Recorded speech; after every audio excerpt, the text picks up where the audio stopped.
What's up, Gromies? Welcome to Arroyo Office Hours, episode 135, your one-stop shop for cannabis cultivation education. I'm Cian, joined by our resident cultivation experts, Jason and Seth in studio. I can't even say your name after however long I've known you now, over almost 2 years.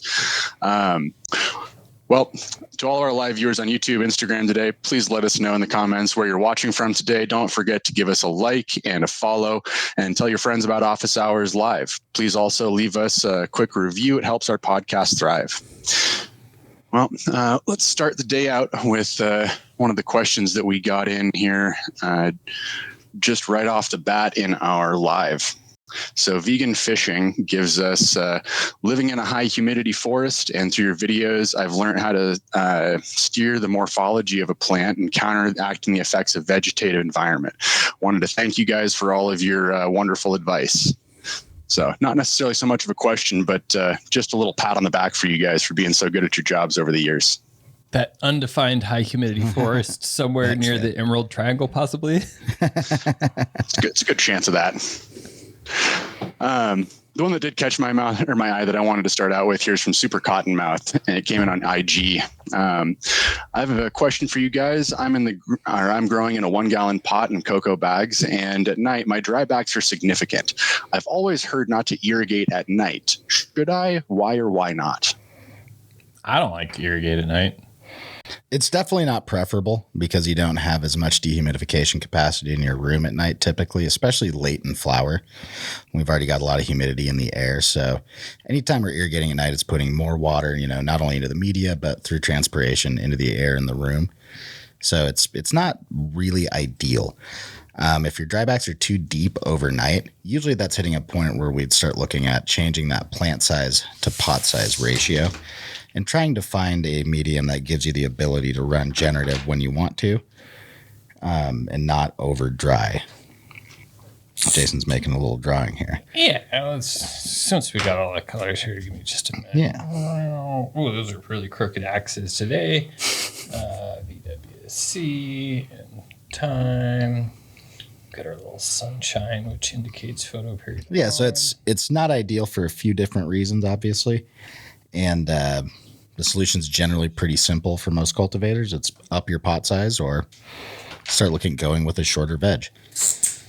I know in my cultivation experience, I've definitely messed up a few times where I over veg plants when I've moved my pot size down because I was used to vegging in a bigger pot and ended up with a plant that was just too big for that particular media size. Yeah, and I mean, Seth nailed it here. It's not ideal. If you run into a certain grow cycle where you have to do this, it's like, all right, hopefully our HVAC equipment can keep us out of the issue areas. Most of the time we're going to be seeing this where, let's go low VWC, and then, all right, we'll actually show this so we got something to talk about here for a minute. Typically, all right, well, why would we water overnight? Well, if our pot size is too small, so we're already doing something that's not ideal, right? But we got to manage somehow. We see this probably most prolifically with Hugos, when people are trying to grow 5-foot plants in Hugo, for example, where we just simply don't have enough water holding capacity in there to run dryback that long, right? We need irrigation in order to not run out of water. So we got some low volume or low water content volume here. Hugos, especially because we don't like to run them too low in water content, especially early in the cycle. Those are the ones that we run into the most. If you're in a 1 gallon Coco bag and you see this, we can get away with 20% water content. Not going to be the end of the world because that Coco has a pretty good ability to recharge back up to close to saturation for field capacity. Now, obviously this is a slightly vegetative. I just kind of went middle of the road because this can happen both vegetative or generative type of steering strategies, depending on when you're in the plant life cycle.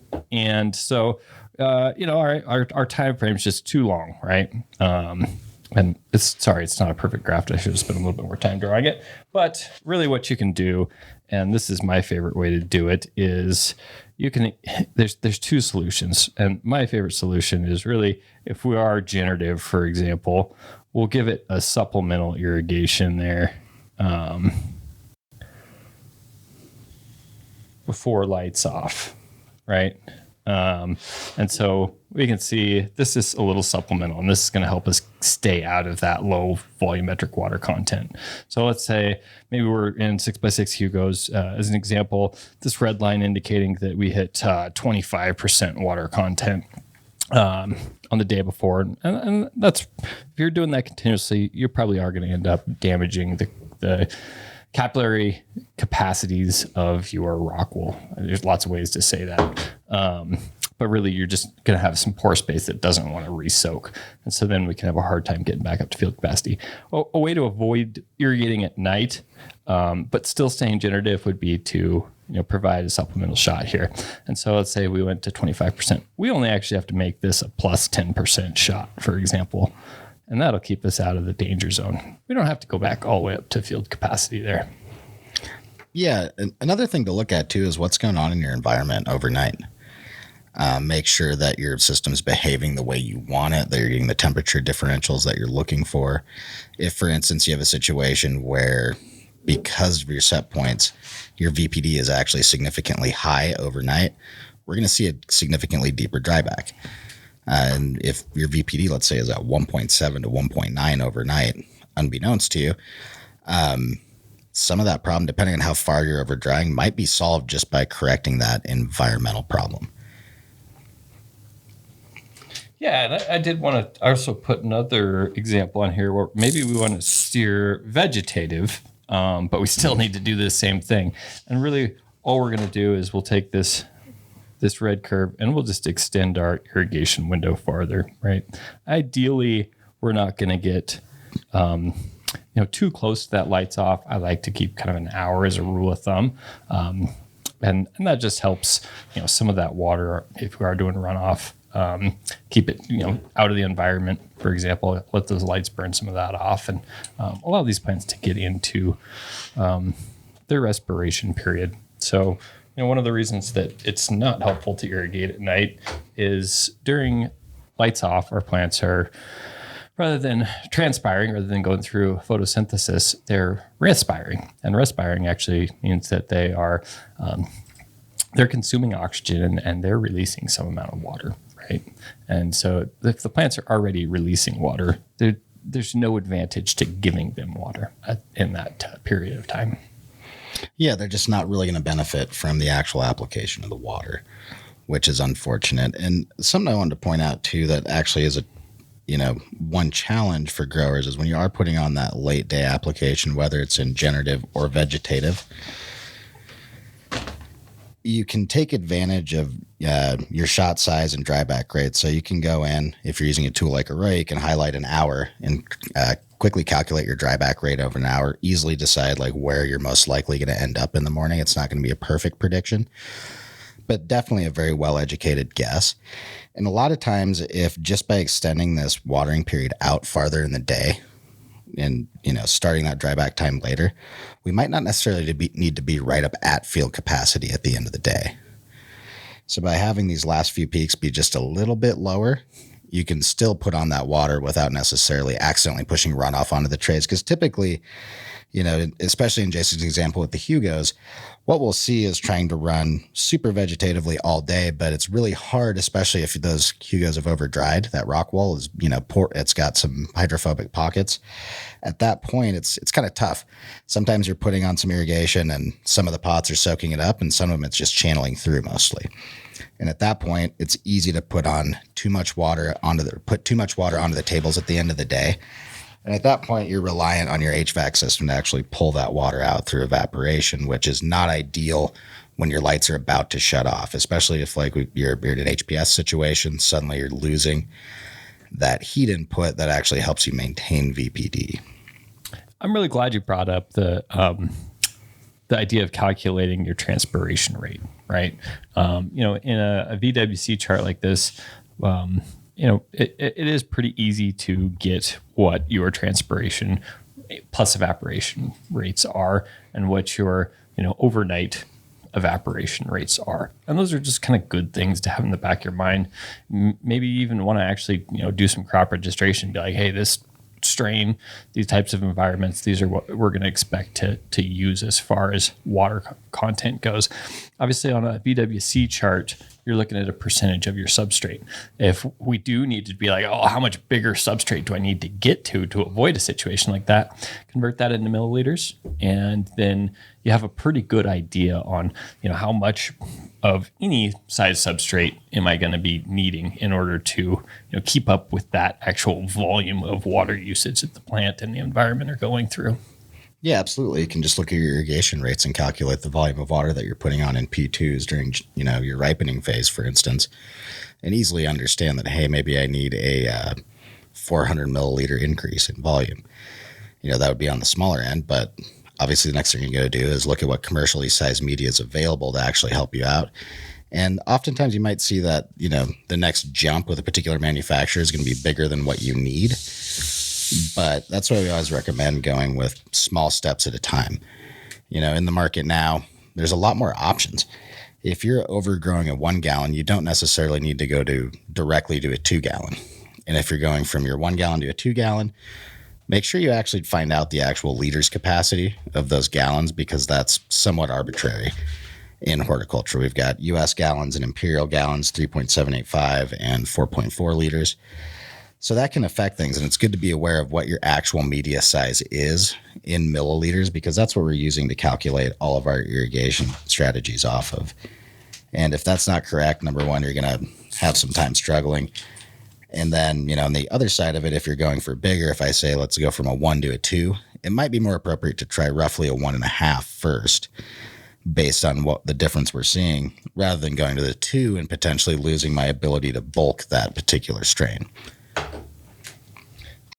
I'm just really glad you guys mentioned that you have a couple of different levers to be able to manage the potential option to, put a shot on late during a nighttime hours, because there's a lot of different things you can do rather than add that shot late at night. And that's kind of the moral of the story, right? Is that there's a bunch of different options you have to be able to achieve the dryback that you're really looking to have by the time you're irrigating the next day without adding that shot during night. And it's really common, to the point where I think I've had 3 conversations just in the last week that have brought up, I'm getting into a VWC range by morning that is causing me to try and irrigate at night. And how do I go back and try and make it so tomorrow I'm actually hitting my VWC target rather than, over drying like I have been? Yeah, and Jason drew this great graph here. I'm going to jump in real quick and say one thing that I've talked to a lot of clients about is the difference between plastic or hard-sided and mesh pots.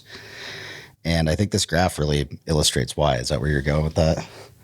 Yeah, that, or just when you're calculating out, it's just, all right, well, why is it important to calculate water content losses? And that's because we want to make sure we see this elbow here. If we don't have a slope difference from photoperiod on to photoperiod off, that means that transpiration is not contributing a significant amount of water consumption. And obviously, we want transpiration to be a significant part. Let's put it really visual here.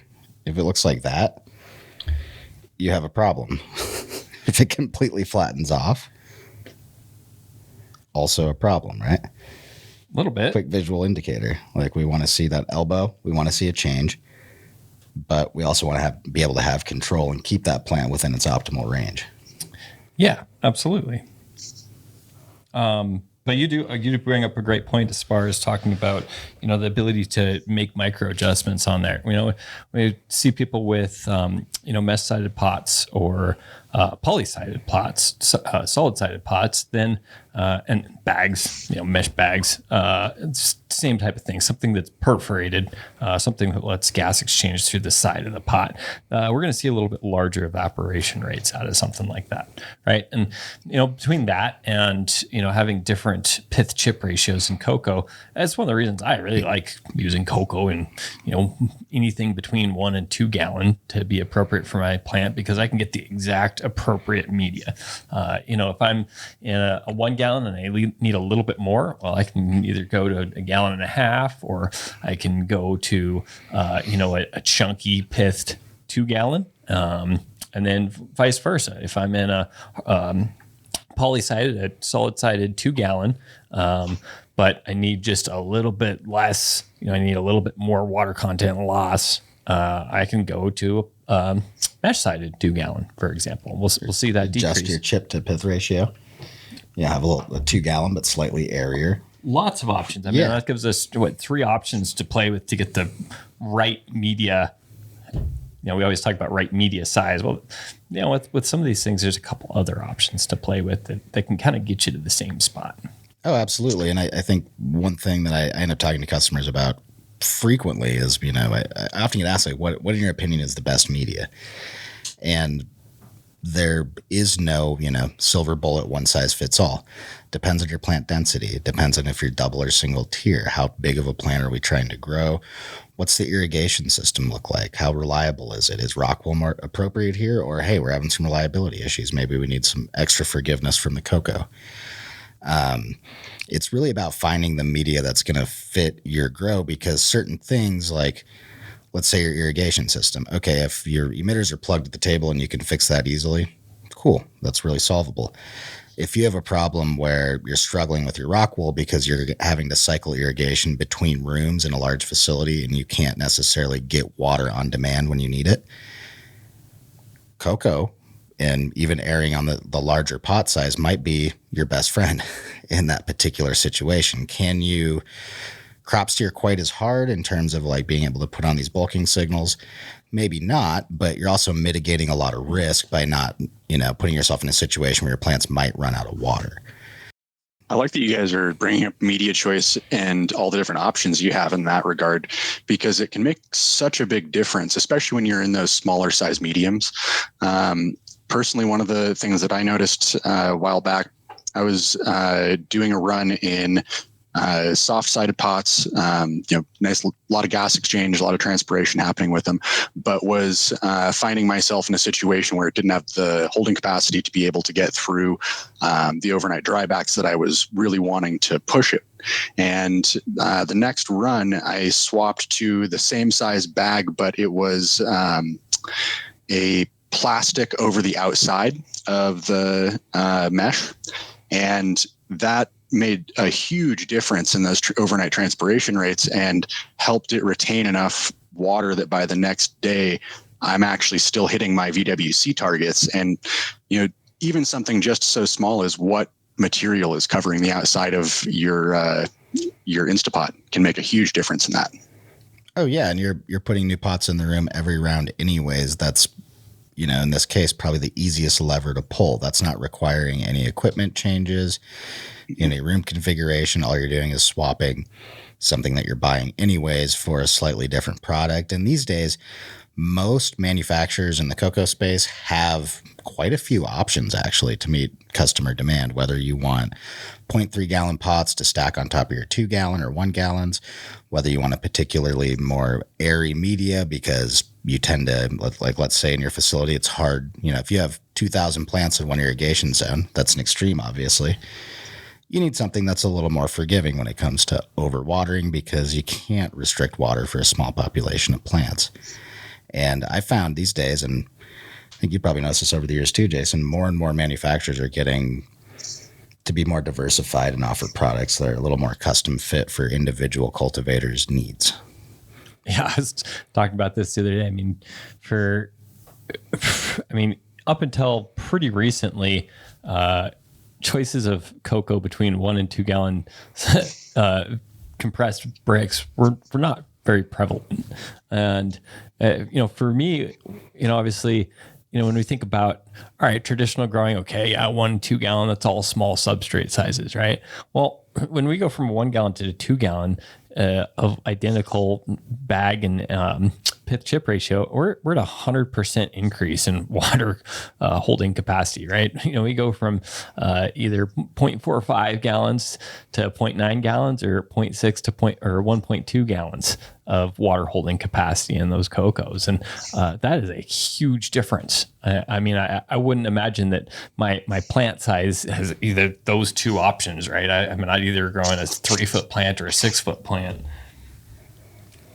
Yeah, that's a very important factor to consider when you're looking at all these options too, is, just volume alone is not really going to be a good, it's not the total guiding factor on your media selection. And the range that you're going to see out there, especially, if you're in a commercial facility and you're able to crank through large volumes and then have access to tools to consistently test them and see where they're hitting field capacity, you're going to notice a sizable range, even within one manufacturer batch. But once you look at like the breadth of products out there in the compressed or even loose cocoa market, you're going to see a range from low 30% all the way up to mid 70s, which, as Jason said, inside of 1 gallon, that can double our water holding capacity easily.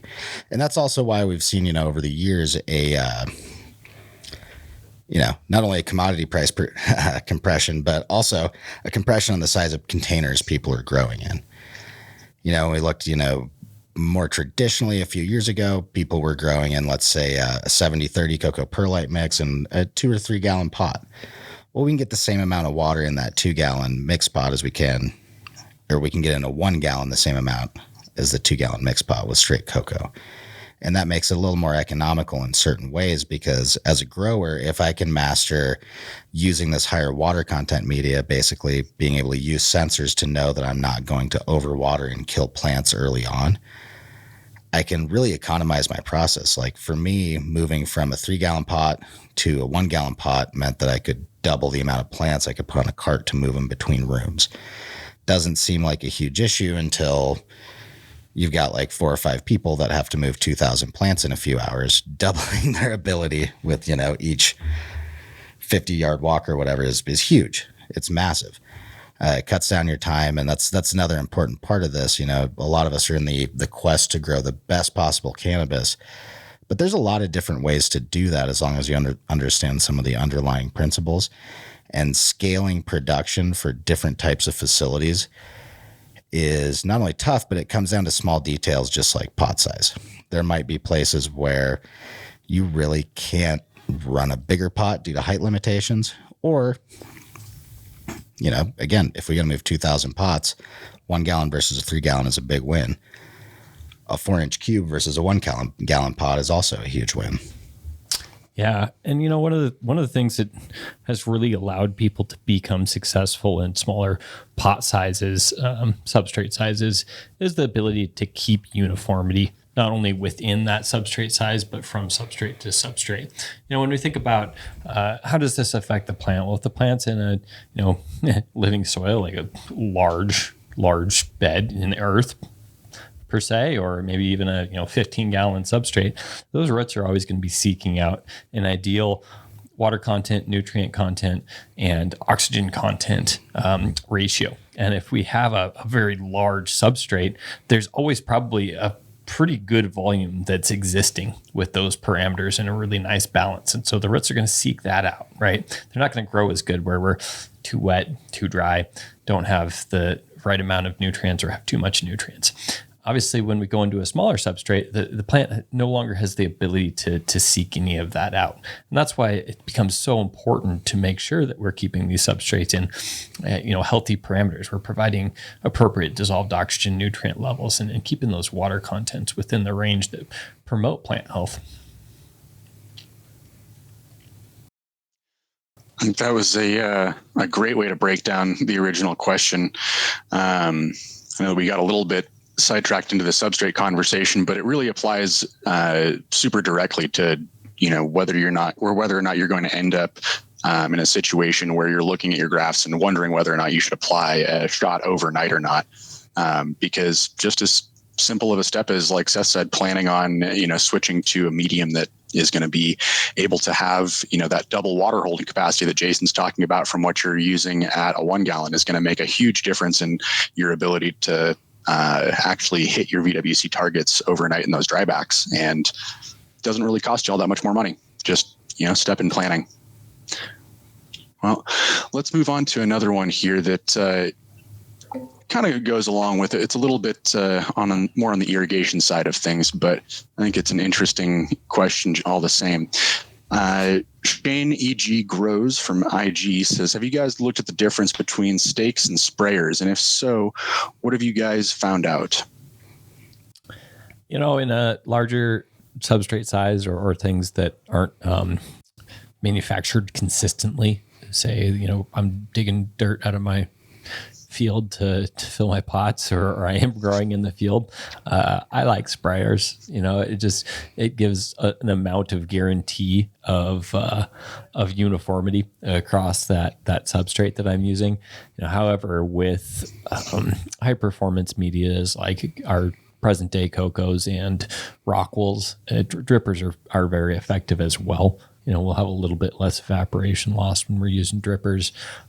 It's a little bit easier to make sure that, hey, they don't get twisted and they're shooting off the side of the pot, that type of stuff. So, for me, they both have their advantages when it comes down to production growing. When we are in a little bit smaller substrate sizes, anything less than probably 15 gallons, maybe 10 gallons, anything less than that, I'm pretty happy with drippers.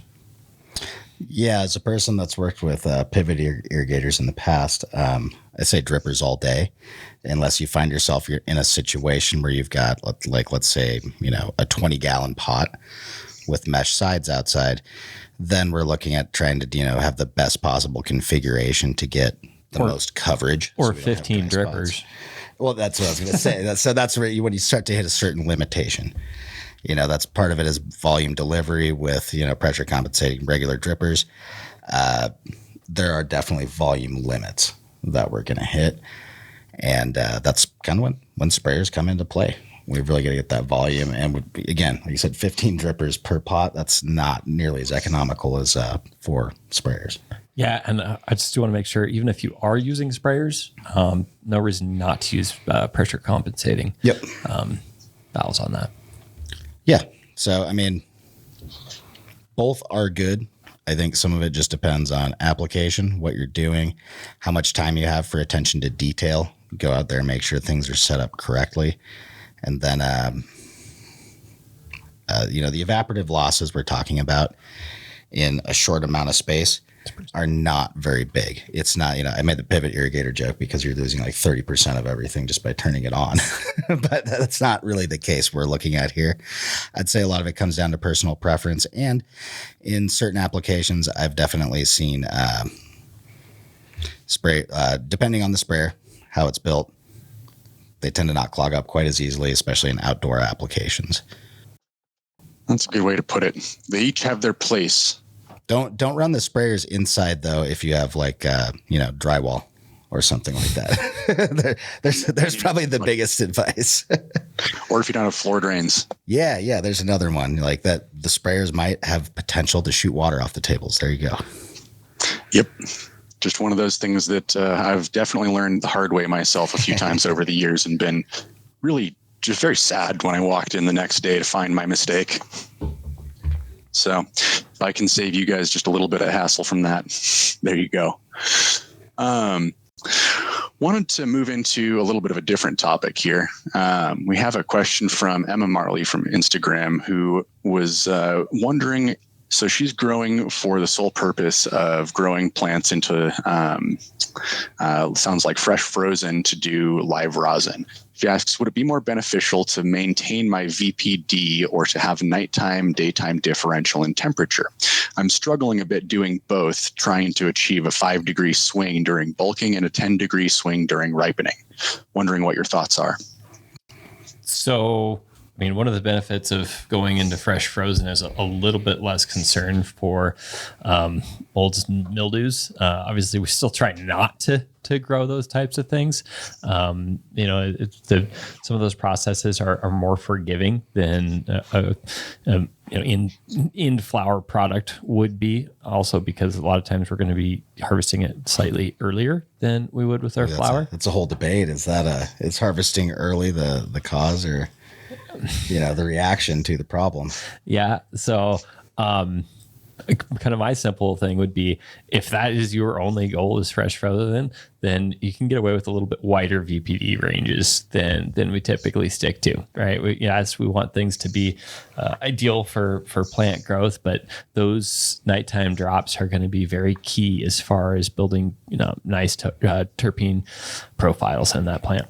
Yeah, I think it depends on what your goal is. Ideal conditions, we're able to maintain the same VPD deadband day and night, but also be able to run that temperature differential. So, what that means to someone programming set points is that you're going to have to bump your humidity down, usually about 10% or even a little more overnight to keep up. And can your system manage that and maintain a similar VPD?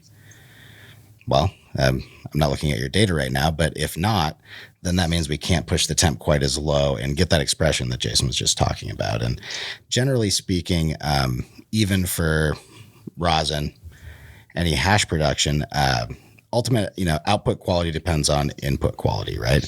So historically, we've seen there's a lot of rosin producers out there that will harvest a little early. Some will claim because it's for a particular terp or cannabinoid profile. There's certainly merit to that if that's the goal, right?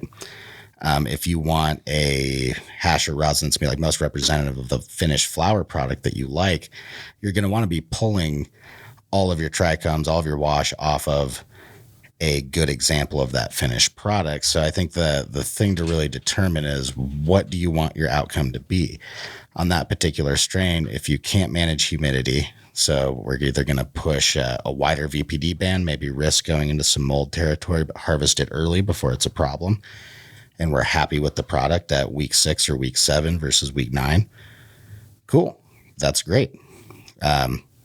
If you really like the terp profile that comes off of the dried and cured flower, run 9 weeks on that strain. You might want to be washing your fresh frozen at 9 weeks. That's something I've always typically done in a commercial setting, is when we have to split up a room and say, hey, we've got a certain percentage of this going to fresh frozen. We would take and pull a certain percentage of each different strain down on the same harvest day and put it into fresh frozen, that the rest of our bud came down. And obviously that's more practical. It's a lot easier to just do that on the same day and not have half of a bench with sticks and pots and potential mold contamination and stuff sitting in the room for 2 weeks, or have to disturb all that moving it. It was just the first part of harvest, and then we moved on to the dry flower harvest.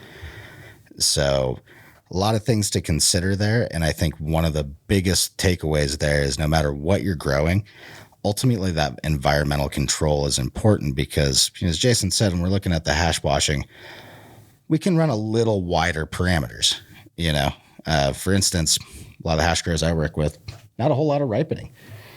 We'll push the bulking pretty hard and actually not care if there's some loose flour, because that tends to wash a little easier and the end product is good. So I definitely think you need to play with it, look at what your ultimate output is, and then realize that at the end of the day, if you do push it too high in humidity, low in VPD, and low in temp, it's still not the best to be making hash out of moldy weed that you then froze. So establish where that bottom line is. And I don't know, what would you say, Jason? Like, if you start, I always tell people, going below 1.0 VPD under 70 degrees is risky.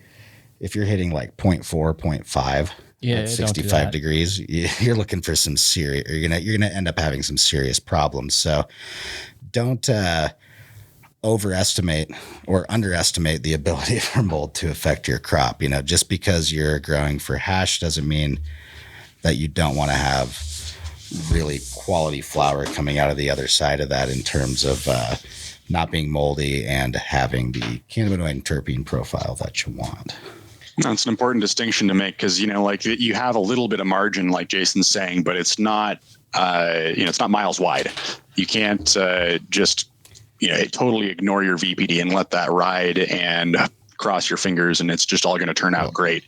You definitely have to choose a spot that works. Let me clarify some of that margin too. Some of that margin might be saying, hey, we're only going to 68 or 69 degrees overnight instead of 65, because, well, the trichomes don't turn purple.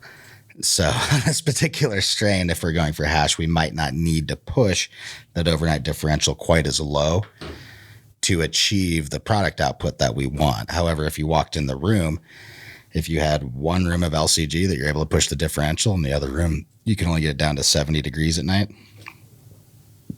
one's going to be green and one's going to be purple flower.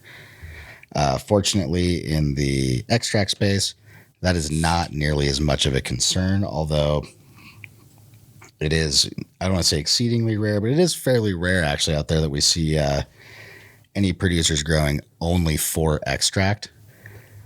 Generally, that's coming out of, greater production. So a lot of times we're not seeing that particular, again, like just growing for hash production. It exists, but it's certainly a little more rare. If we had Willie on here from last week, he'd be talking a little bit about this. And I think I jumped into it a couple of episodes ago. Maybe it was last week with the sine curve. But so one of the things that also lets you cheat a little bit is if you can ramp some of your environmental parameters. These direct changes, these very quick changes in environment, let's say we go from a set point of 75 to 65, right? I mean, that's a condensing point, and that's when your HVAC equipment's going to have to work the hardest. It's not going to necessarily have the ability to keep up with some of those changes. And so that is where a lot of molds and mildews are beginning to kind of become present, right? And like I said, a lot of times it just takes a little bit more time to get to where you want your set point to be. And so if we can do some ramping, obviously here with the green, I drew kind of a very natural sinusoidal that's similar to what we would approximate outdoor type growing to. And sure, you could probably do that with your programming in your equipment, not necessary. But so I drew this blue line where it shows kind of a compromise of, hey, let's try to get to our set points over a period of time to avoid those condensing points. I think it's an important thing to bring up, Jason, because I think a lot of us focus on this shoulder here and how difficult this drop is. And some of that is just due to control limitations that some of us have had in the past. If you don't have VFDs on any of your equipment, you can't ramp things up and down. You might not have had access to some controls that allow you to pull off that ramp. And then the other side of it is if you've never really dove into what's going on in this intersection here and then looked at like, hey, what does it look like outside in nature overnight? Which is what Jason's talking about here. It's pretty low, or it's a pretty slow drop. Rarely does the sun go down and it immediately drops 10 or 20 degrees. It's slowly dropping, and then even overnight it's slowly dropping unless you've got some weird weather things going on that are going to impact that. It's kind of like behind the sunshine about 6 hours. Yeah, 8 hours, it takes a while. It's coldest at about like 5 a.m. Right before the sun comes up. Yep, exactly. And it's a short period of time. So really, in controlled environment, at least with cannabis, we don't need a full 12 hours or 11 hours of cold nighttime temps. We only really need like 2 to 4 to actually get that expression change, or to get that purple expression that we're generally looking for, and to push more of those ripening characteristics in the plant. So, long story short, there's a lot of situations that you might find where investing in more sophisticated controls for your space might actually get you farther than trying to replace or upgrade equipment that isn't necessarily broken but might not be able to keep up. I know I've seen a lot of rooms where, especially in the past few years, in the past 2 years, most people building rooms were quite aware of the dehu problems, especially since LEDs hit the market, but they just might have something that can only maintain a 10 or 15 degree and 10 or 15% humidity deadband. And it's not fun to go spend another couple grand per room on, extra control equipment, but that's a lot better than trying to rebuild something that isn't necessarily out of spec.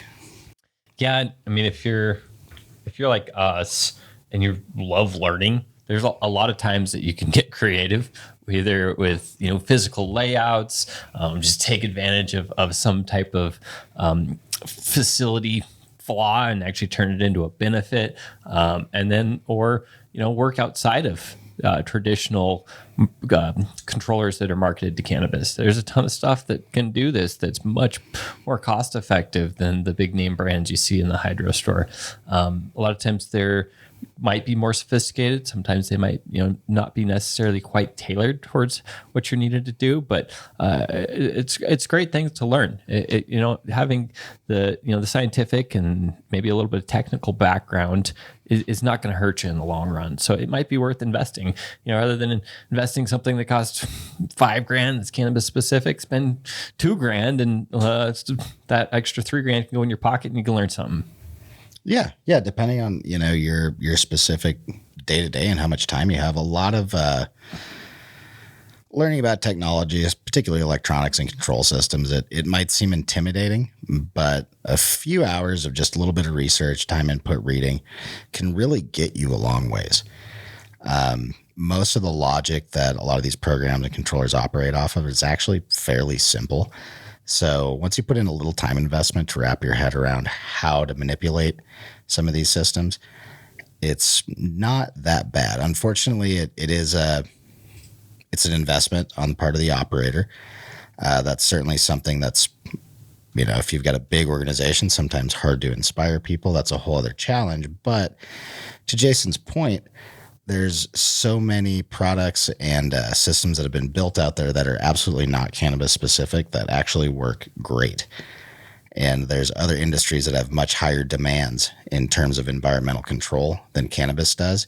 It's just that, compared to lower evaporation rate crops that we've traditionally grown in a lot of greenhouses, we're hitting some walls on how traditional build outs used to work, which most designers and growers have really, had to forcefully overcome. Otherwise, they'd go out of business.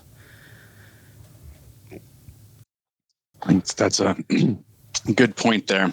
Everyone's had to try and make adaptations in one way or another. And I know, in my position, lots of times I didn't have the money to upgrade a major piece of equipment, but had the time on my hands and the perseverance necessary to fight my way through some of those technical challenges Jason was mentioning when you're trying to adapt some technology that isn't necessarily purpose built to what we're doing.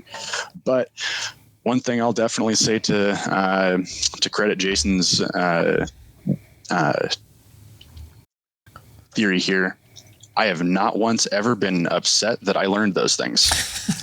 Oh, absolutely. Cian, I think a great example would be your adventure over the last 7 years with Open Sprinkler. Mm-hmm. Why did you start using it? Well, it was the most economical thing, and it could work. It was flexible. It was cheap. Yeah. It was reasonable. I could get multiple of them and break one trying to do the things I wanted to do, and then, go get another one if I needed to, and it wasn't any big deal. Right. And it served the same function as some much more expensive products that were just, that given week, literally not going to happen. Right. It was like, hey, I'm either going to get this or go with like a lawn sprinkler timer or, a slightly higher end light timer or something. Well, and, to kind of touch back on what Willie was talking about last week, you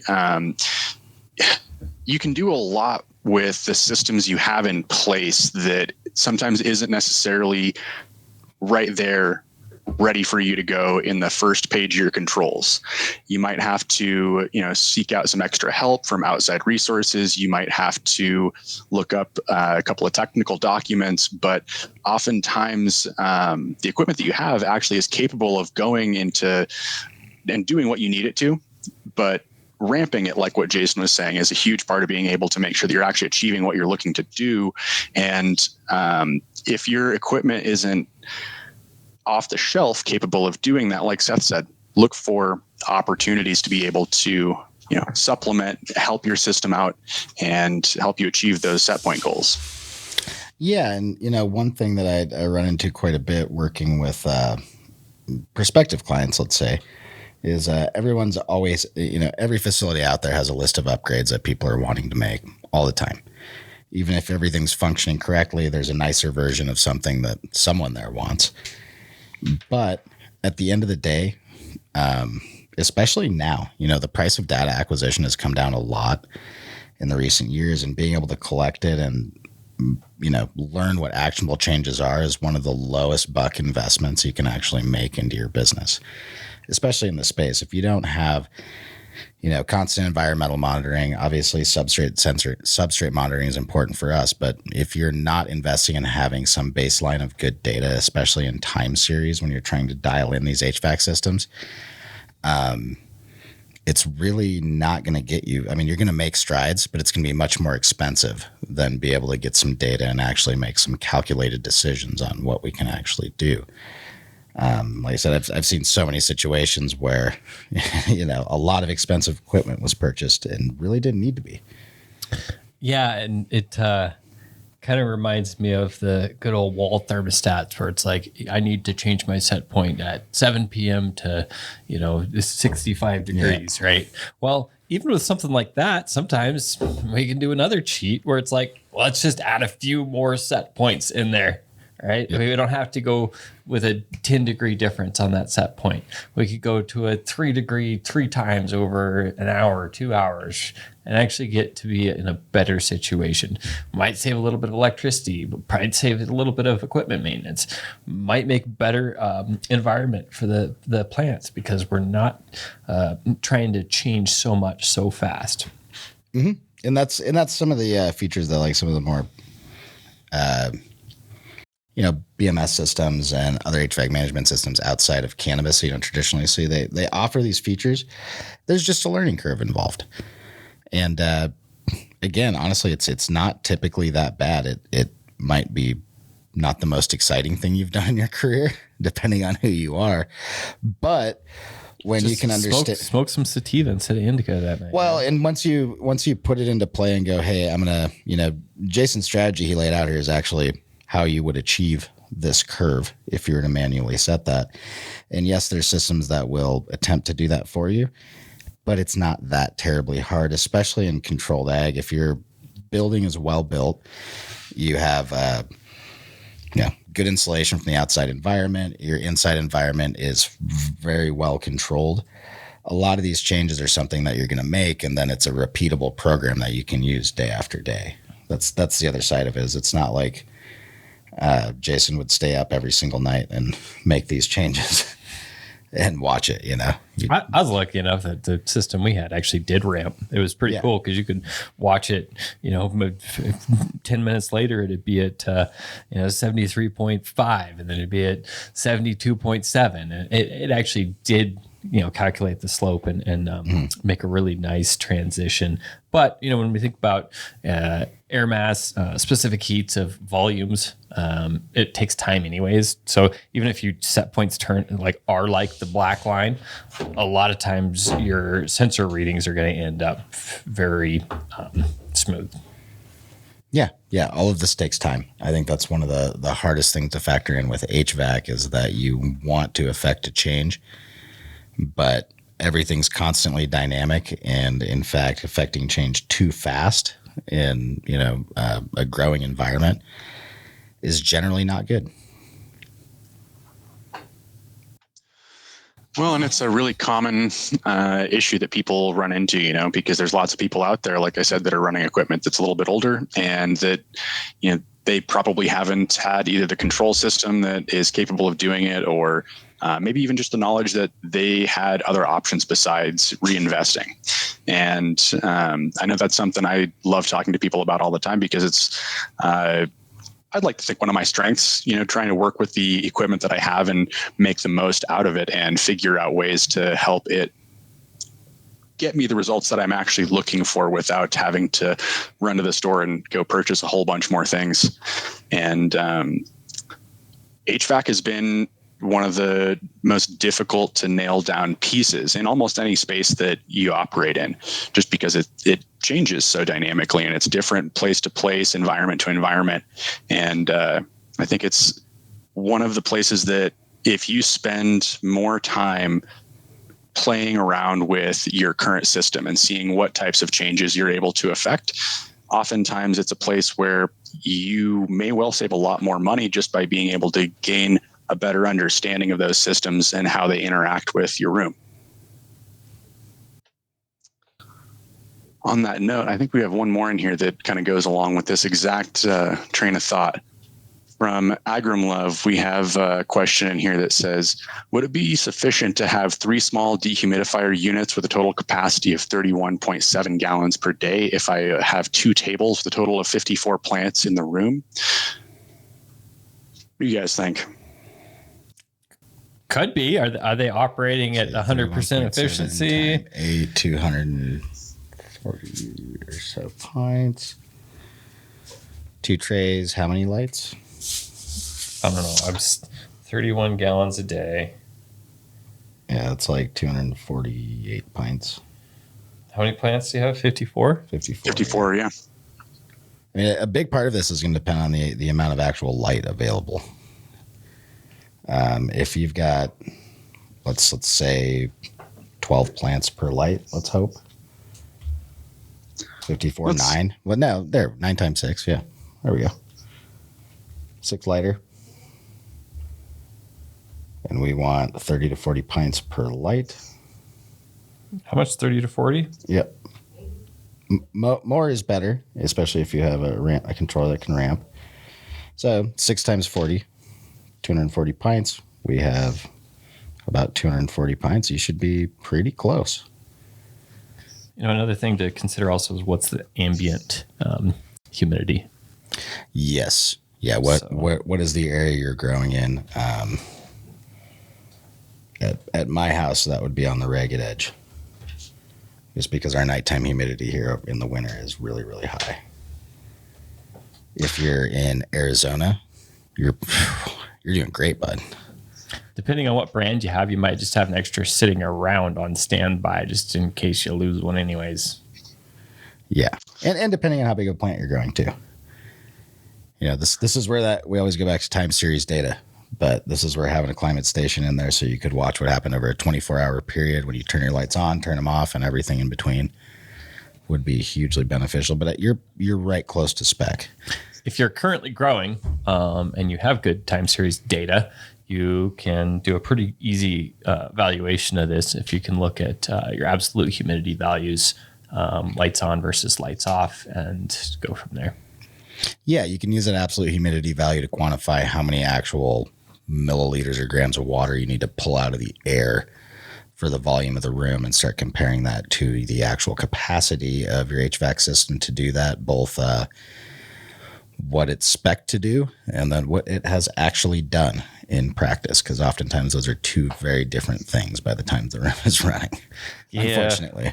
We've seen some equipment advertised at different actual extraction rates than they do end up providing, depending on the condition of the equipment. Dude, great greenhouse in the Northwest, your dehues aren't only efficient for like 2 months a year, maybe 2.5, because it's hard. It's just hard to even get it warm enough into their optimal range of working. Yep. Yeah, that is one of those odd little things, where you're located can have a huge effect on the efficiency of those pieces of equipment. Well, to round out the day, I just wanted to put in one last question after I shouted out 2 of our listeners today that said, IG Surfree 401 said Open Sprinkler is the best price piece of equipment in the game. Yeah. Best price piece of equipment ever, sorry. It can get better too. You can build your own. It's true. And then one more of those came in. Iron Armor said, one of my favorite things about the Open Sprinkler system is the ability to do different size P1 and P2 shots and its integration with Arroyo. And couldn't be more on the head with that one. I love those things about it too. And honestly, the other biggest thing I absolutely love about it is just how flexible it is. It's easy to adapt it to almost any purpose. And like I said before, it's cheap and easy to use. So don't have enough good things to say about that personally. And they're reliable. Yeah. I mean, they're very reliable. I like to think of Open Sprinkler the same way I think of like the ECU in cars for the most part. Keep it simple. You can make something as complicated as you want, but keeping it as simple as possible when it comes with things like electronics and controls often is the solution. I mean, that's part of why we see some of these more complex control systems that seem more complicated to operate, but in effect, they're simple because you're not asking it to make decisions that either you wouldn't make or you don't want it to make. Well, and on that last note there, since I was going to give him his last question here, Surfree 401 that shouted out our open sprinkler and gave it so much love there asks, 2-gal bio, all soil, 61% water content down to, or 30% dryback for generative phase and a 20% dryback for vegetative stage. Should my dryback be bigger in soil? Actually, no. I mean, it depends on what, we've talked about this a few times. Generally speaking, if it's in a pot, it's not what we'd call traditional soil. You've got hopefully a living soil mix where you have something that has relative consistency throughout. It doesn't have, we didn't take a core out of the earth, so we have soil horizons. We've got good drainage. And generally, when we're talking about, a soil, usually organic inputs, again, cultivating some form of microbial and fungal life in there that's helping the plants out. And when it comes to drybacks, going down into the low 20% range typically, and even lower, starts to actually negatively affect a lot of that soil biology. So that's one thing that, traditionally, let's say growing in a living soil bed with a large volume, really tough to steer because I need enough volume of soil that if I don't want to add supplemental nutrients, I'm not going to get it down into a 1 or 2 gallon pot to get a good harvest out of that. And at that point, I really am relying on that soil biology to help out my plants in terms of nutrition by converting all the nutrients into available forms to the plant. But like I said, when you get down below 25, close to 22, down to 20% VWC, a lot of that life starts to die. And if you're killing it a little bit every day, there you're not going to get the benefits of having that type of a system. Yep. I think that's pretty well said. Well, we're rounding on the corner on wrapping up for the day here. I think we're a little running short to be able to put in a whole nother question. Otherwise, we might end up 20 minutes past time. Well, thank you, Seth, Jason, our producer, Chris, as always, for another great session. And thank you guys all for joining us today. A bunch of great questions in the comments today. Program note, we're going to be taking a break from Office Hours Live over the next few weeks. In the meantime, refresh on all of our great podcasts over at YouTube channel or by subscribing to our podcasts. And go on, you can subscribe through Spotify, Apple Music, or through YouTube and watch all of our past episodes on there. We've got, as we've seen there, 135 episodes as of today. So a whole bunch of great content for you guys to check out there. Learn more about Arroya, book a demo at arroya.io. And as always, we welcome you guys to send in your cultivation questions, drop them in at the Arroya app or email us through sales@arroya.io. You can also DM us via Instagram, Facebook, LinkedIn, anywhere you guys see an Arroya symbol. We want to hear from you. So thanks. Yeah, I got to jump in here and say thanks, guys, for a good run. This is my actual last podcast here at Office Hours. Hit me up at Seth_Baumgartner on Instagram or on LinkedIn. I will still be around in the industry and available to talk to. It's been great, and I've enjoyed all of our episodes here. It's been a blast. What a run. Thanks, Seth.